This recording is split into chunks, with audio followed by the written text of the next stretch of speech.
Before we get started, please go over to Amazon.com and grab a copy of my book, Education and Justice. If you have an African-American son in public school, you need this book because I teach you the many ways that public schools mistreat African-American boys and what you can do to help your son. So go over there and get your copy immediately.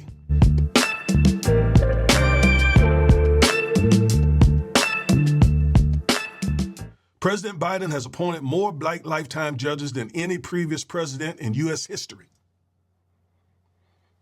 All 47 presidents in a few days, Biden appointed more Black federal lifetime judges than all of them. This includes the first Black woman appointed to the U.S. Supreme Court, Justice Ketanji Brown Jackson, who's doing a tremendous job fighting for you. Her appointment to the U.S. Supreme Court is not symbolic. I hear all this stuff. I read some of these comments. And the stuff I hear and read, that her appointment is just, and this, I'm talking about coming from Black people, by the way, not whites, coming from Blacks who say that her appointment to the bench is symbolic. And the woman is up there fighting Clarence Thomas, fighting John Roberts, fighting Neil Gorsuch, fighting Brett Kavanaugh and Amy Coney Barrett, as well as Sam Alito. She's fighting them on our behalf. She's not there symbolically. She is in the fight. She's duking it out with them. Sometimes her voice is the only Black, real Black voice that those people hear, because Thomas is with them, obviously. All right, let's go back over there. Let's read some more.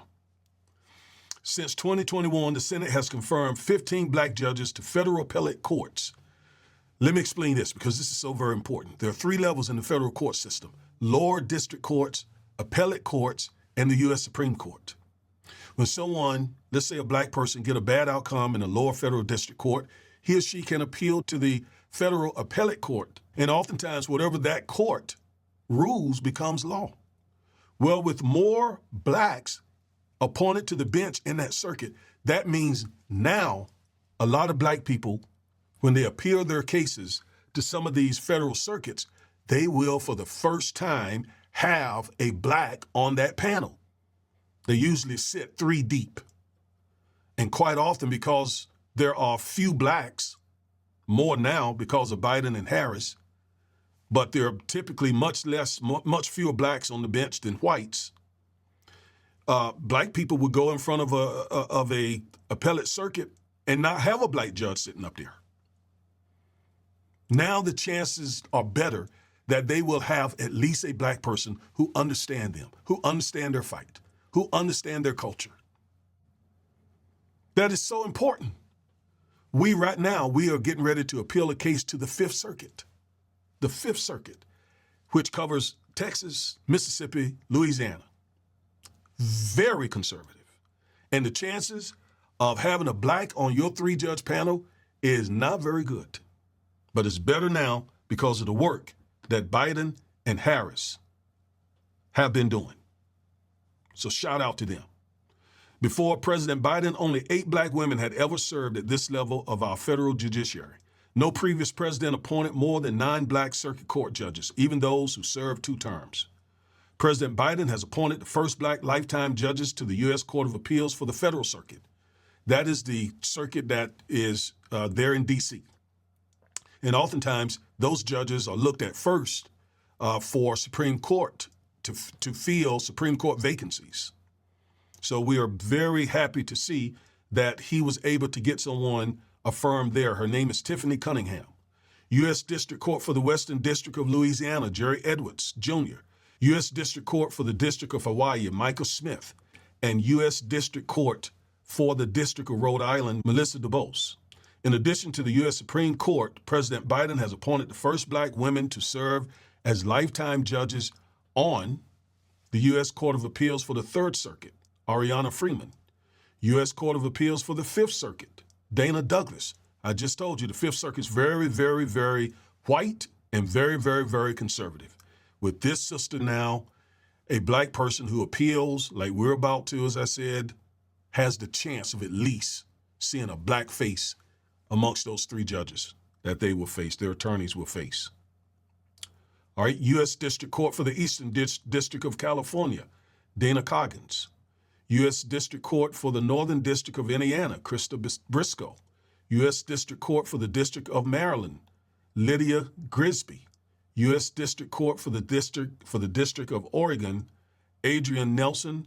And U.S. District Court for the District of Rhode Island, Melissa DuBois. Now, this shows the appointment of black federal judges by presidents in the last 60, 70 years or so. Okay? Let's start with Truman. First and second term.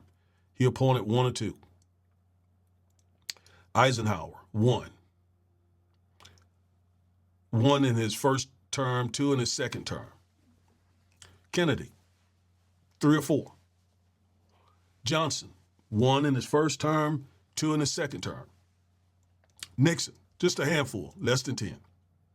Ford, less than 5. Carter,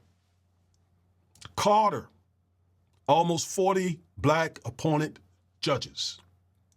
That's why I have spoken out very favorably for President Carter, because he tried. He was a Christian man who believed in racial justice. And he caught a lot of flack for it, a lot of it. But he pushed racial justice and civil rights. Thank you, President Carter. Reagan, less than 5 in both of his administrations. The older Bush, a little bit over 10. He did better than a lot of the GOP. But he's also the one who gave us Clarence Thomas. So all his judges, black judges, have been that type. Clinton did very well, as many as Carter in his first administration, and then he outpaced Carter because he appointed almost the same in the second administration.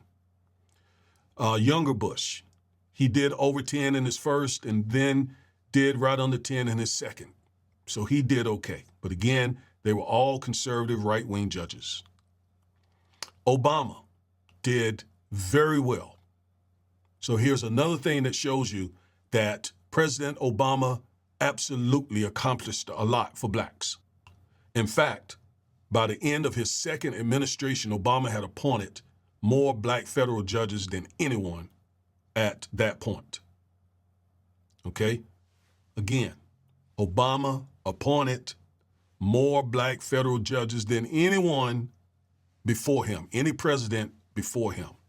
Again, I just want to keep pointing out that he did a whole lot more than many black people give him credit for. All right, Trump, the man that a whole lot of African-American men have a lot of confidence in. He appointed just over 10, and they too, right-wing. Okay? Then that brings us to Biden. More black federal judges than all of them, including Obama. So that's historic. Now imagine how many more black federal judges there would be today had Harris won. So it's just amazing that she didn't in light of this history. This is a tremendous history here for the Biden-Harris administration. All of these historic achievements on behalf of African Americans, these are tangibles. So when those folks out there say that we should be only voting for the presidents who give us tangibles, if you look at it, those presidents have been Democrats.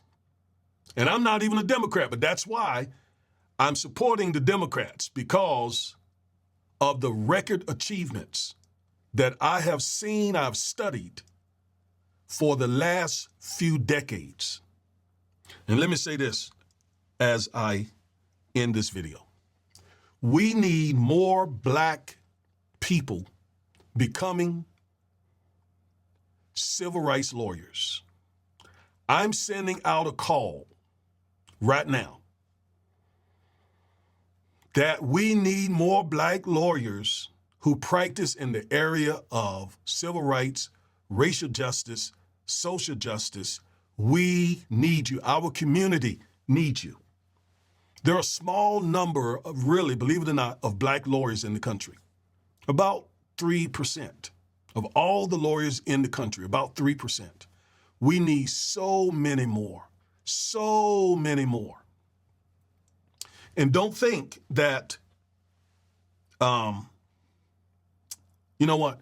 I'm going to save this. That's all I'm going to say now, because I'm going to do a separate video on the need for black lawyers. So let me save the rest of what I got to say about that. But anyway, big thanks, big shout out to Biden and Harris for making history on behalf of black Americans. I am Reverend and Civil Rights Attorney Augustus Corbett. Thank you for watching this video. Peace.